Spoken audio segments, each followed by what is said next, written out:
So good evening, this is Jeremy with Niagara Sprinkler and Landscapes, and I am in my front yard this evening, and I just wanted to quick show you, we've got a fire going here. We're gonna roast some hot dogs. Anyways, I want to quick show you these desert willow trees. There's a desert willow tree, and here's another one, just a little bit different variety, color variety or variation. So these are Chilopsis linearis, and they are a native desert tree. So I just wanted to quick show them to you. They make really nice trees. They're easy to shape. There's another one there. You can see it. That one actually grew up wild, and I've trained it into a little tree. It came up as a seedling.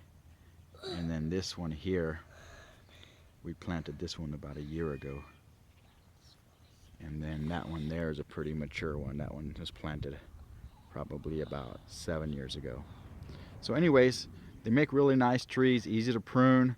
They are deciduous, so they do lose their leaves in the winter time, but they come back and they're really showy. They are beautiful this time of year and kind of throughout the summer.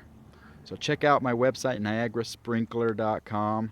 If you need any irrigation or landscape needs, give us a call, 623-972-0041.